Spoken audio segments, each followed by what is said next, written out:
In your own words, tell me about Tyrone. I mean, he was what we called a G. Always in the middle of things, instigating, arguing, fussing. He was funny to us. I mean, he'd been putting in work for so long, it got to a point where he just like to see other people do dirt.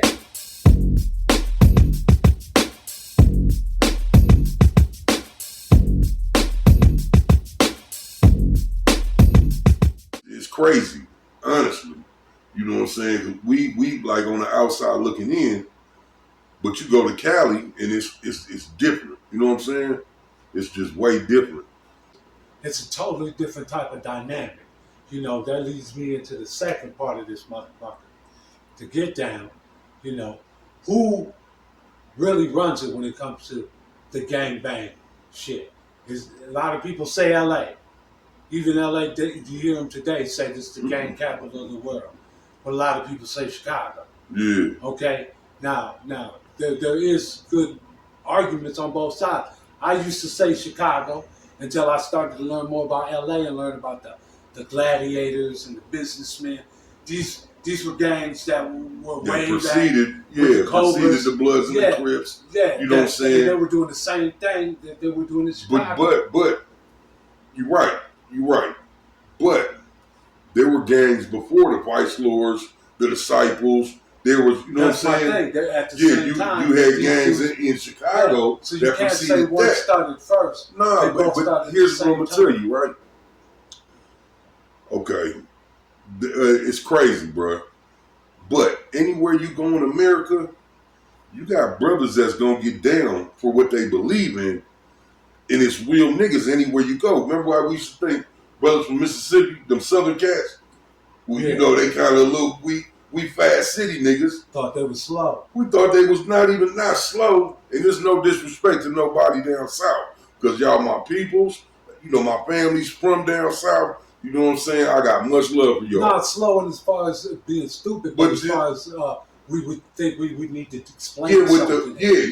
Or with like the music or the clothing or the styles, or you know what I'm saying? Like they were maybe a little.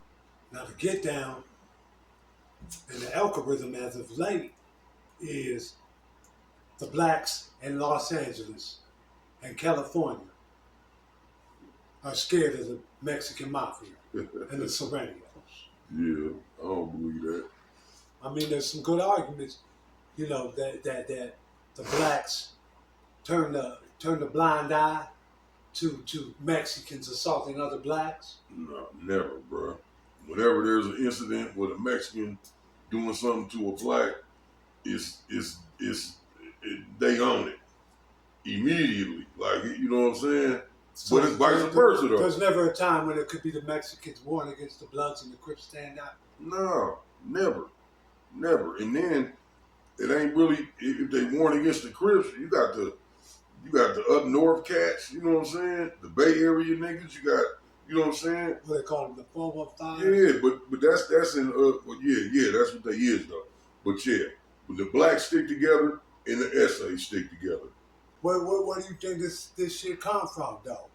Because it seemed to be, it doesn't come from outside of the West Coast. It seems to be like something that was said inside of California that got out. It wasn't something that we said and it got in. No, I don't believe it. I ain't never seen it like that. Like, I visit California all the time. And I ain't gonna act like I've seen a whole bunch of, you know what I'm saying, discrepancies between Mexicans and blacks. But you'll see it. Like, the homies stick together, the niggas stick together, the Mexicans stick together. I think maybe people are talking about the non-affiliated blacks.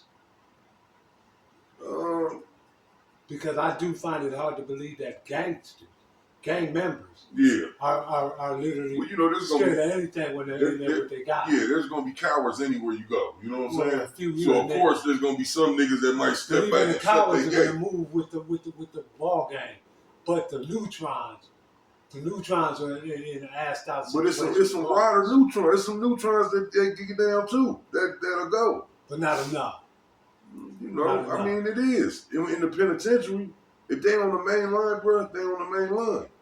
And they you know what I'm saying? They chin up, chest out. They got to be for survival purposes. Strategic, I think, because there's so many factions and they don't have the rule.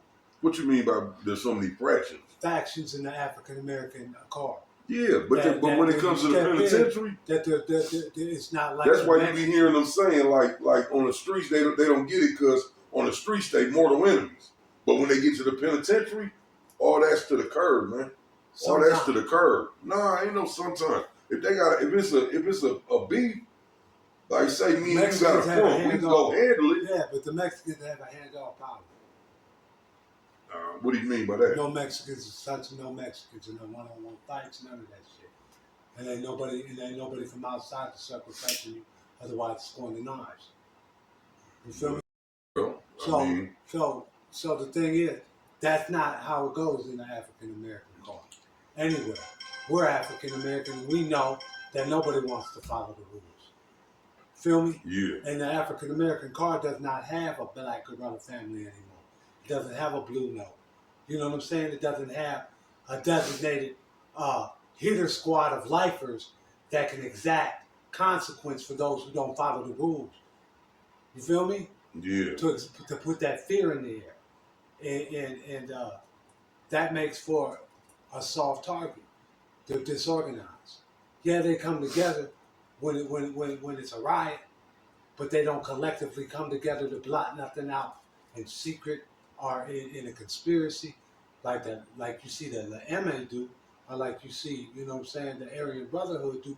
They're calculating. They sit back, they plan, they play the numbers game. You know, I heard they run 30 of their guys out, take half of your guys off the yard, then run another 30 out, take the rest of your guys off the yard. And then they still got 20.